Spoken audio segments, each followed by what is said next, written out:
سلامونه د قدر وړ لیدونکو په خاص ډول د انلاین ایجوکیشن پښتو یوټیوب چینل مینوالو ستړي مشئ خدای دې وکړي چې ټول ښه جوړ اوسئ ختمن اوسئ د قدر وړ لیدونکو په خاص ډول د انګلیسي ژبې زده کړې مینوالو زموږ نننۍ ویډیو چې دا په انګلیسي برخه کې په زمونې باندې ده په نننۍ ویډیو کې به موږ تاسو ته د زمونې بشپړ تفصیل د زمونې بشپړ پیژندګلوي د زمونې په بشپړ هدف باندې به موږ تاسو پوهی کوو چې په انګلیسي ژبه کې د ټینس مثال یا د زمونې څخه مقصد او هدف څه دی همدغه د انګلیسي زمونې د کورس د فایل یا لومړۍ ویډیو ده نو انشاءالله په آینده کې به په همدې کورس کې په هره زمونه باندې جدا ویډیو ښه په تفصیل سره په ساده ډول جوړیږي نن راګرځو مثال د زمونې پیژندګلوي کوو چې زمونې څخه مقصد او هدف څه دی او ولې مثال استعمال دومره مهم دی متوجه اوسئ تاسو ویډیو ټول مرحله په مرحله تر پایه تعقیب وساتئ او د سکیپ کولو هڅه مه کوئ ښه راګرځو مثال اوس د زمونې پیژندګلوي ته ښه دلته زموږ سره تعریف دی په انګلیسي ژبه باندې what is tense ښه تعریف په همدې ډول دی the word tense is derived or taken from the Latin word tempus which meant time داسې وایي چې د زمونې کیم لفظ کیم حروف کیم لغات چې دی دا د لاتین ټیمپوس کلمې څخه اخیستل شوی دی چې د زمونې په خپله معنا چې دا وخت دی یعنې زمونه د وخت معنا کو او کوم د زمونې حروف او لفظ چې دی دا بیا د لاتین ټیمپوس کلمې څخه اخیستل شوی یعنې په خپله معنا یې وخت دی اکثره زده کوونکو سره به مثال همدا پوښتنه وي چې لکه څه ډول وخت مخکې له دې چې زه په همدې باندې تفصیل ویر کړم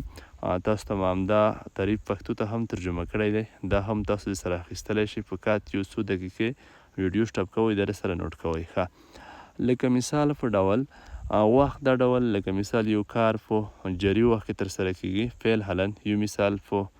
آینده کې ترسره کیږي یو مثال یو کار شوی وي تیر شوی وي په تیر وخت کې لکه مثال دا ډول زه به یو عادي غوندې مثالونه ویر کوم په درې سره وختونو کې لکه مثال جري وخت کې زه اوس مهال قرآن کریم تلاوت کوم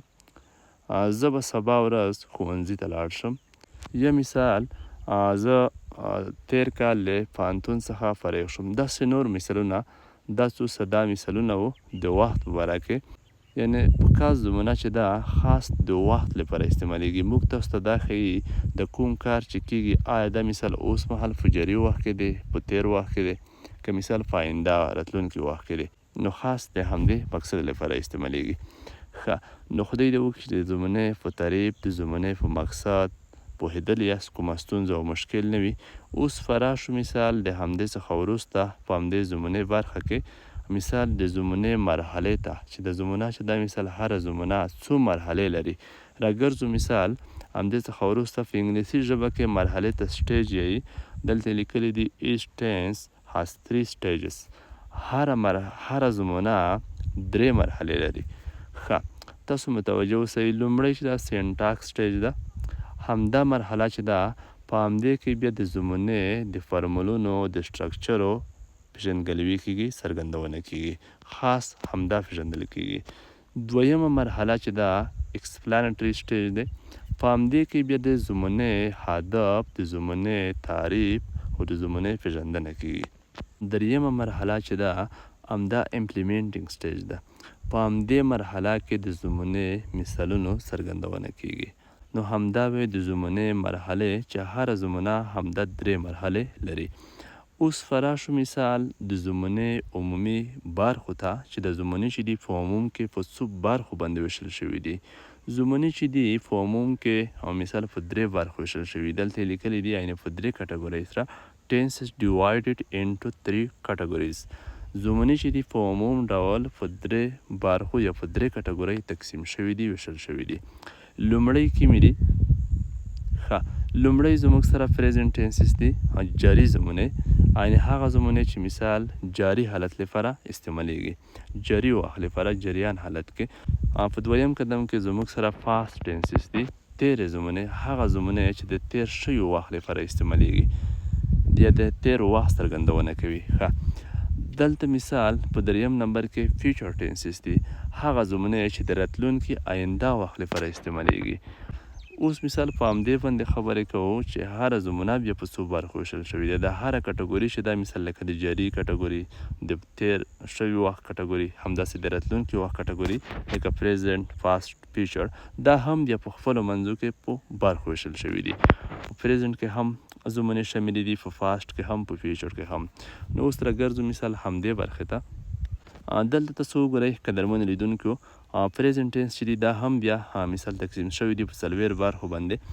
چې په پریزنټ ټینس کې دغه لاندې زمونې شاملې دي. سیمپل پریزنټ ټینس ته لومړی قدم کې چې خالص ساده زمونه هم ورته ویل کیږي، یا مثال حاضره ساده زمونه هم بعضې خلکو ته وایي پښتو ژبه کې. په دویم نمبر کې په همدې کټګوري کې چې شامله ده پریزنټ کنټینیوس ټینس ته خالص جاري زمونه. دریم نمبر کې پریزنټ پرفیکټ ټینس ته خالص مکمل زمونه. په څلورم نمبر کې بیا په همدې کټګوري کې پریزنټ پرفیکټ کنټینیوس ټینس ته چې خالص مکمل جاري زمونه په پښتو ژبه کې همدې ته ویل کیږي. همدغه و مثال د جاري کټګوري. اوس فراشو مثال فاست کټګوري ته چې فا کې کومې شاملې دي. ښه، تاسو دلته اوس وګورئ په فاست کې هم مثال 4 زمونې شاملې دي. یوه سیمپل فاست ټینس ته چې مثال 13 ساده زمونه ورته ویل کیږي پښتو ژبه کې. په دویم نمبر کې فاست کنټینیوس ټینس ته 13 جاري زمونه. دریم نمبر کې فاست پرفیکټ ټینس ته 13 مکمل زمونه. څلورم نمبر کې فاست پرفیکټ کنټینیوس ټینس ته 13 مکمل جاري زمونه. همدغه مثال بیا په فاست کټګورۍ کې شاملې دي. اوس په مثال فیوچر ټینس کټګورۍ ته هم توجه وکړو چې مثال هغه زمونې چې آینده وخت لپاره استعمالیږي هغه کومې دي او په فیوچر کټګورۍ کې کومې شاملې دي. متوجه اوسئ، دا هم بیا 4 زمونې په همدې برخه کې شاملې دي. دلته لومړی سیمپل فیوچر ټینس ته راتلونکي ساده زمونه. په دویم نمبر کې بیا مثال فیوچر کنټینیوس ټینس ته راتلونکي جاري زمونه. دریم نمبر کې چې په دې کې شامله ده فیوچر پرفیکټ ټینس ته راتلونکي مکمل زمونه. په څلورم نمبر کې چې په دې کې شامله ده په همدې کټګوري کې فیوچر پرفیکټ کنټینیوس ټینس ته راتلونکي مکمل جاري زمونه. همدغه وی مثال د زمونې کټګورۍ چې په هره کټګوري کې مثال که پریزنټ کټګوري ده، که مثال د فاست ده، که د فیوچر ده، په دې کې هم خپلې زمونې شاملې دي. نو خدای دې وکړي چې د زمونې په بشپړ تفصیل او هدف باندې پوهېدلی یاست، مقصد ته یې رسېدلی یاست، کومه ستونزه او مشکل نه وي. که بیا هم کوم زده کوونکی، کوم شاګرد، کوم مینوال مشکل لري په هره برخه کې، یا په تعریف برخه کې، یا مثال په ډولونو کې، یا مثال په کټګورۍ کې، تاسو فقط په همدې ویډیو نه کمنټ پرېښودلی شئ. نو انشاءالله موږ تاسو ته په وخت سره ځواب درکولی شو. نو په آینده کې به انشاءالله په هره زمونه باندې په ساده ډول سره ښه په تفصیل سره ویډیو جوړیږي، تاسو ته به په همدې یوټیوب چینل باندې اپلوډ کیږي. دا فقط د زمونې لومړی فایل و، د سټارټ ویډیو وه، مثال د تعریفات پیژندګلوي په همدې کې وشوه. نو هر هغه ملګري که په تاسو کې همدې ویډیو ته، همدې کورس ته نوي داخل شوي وئ،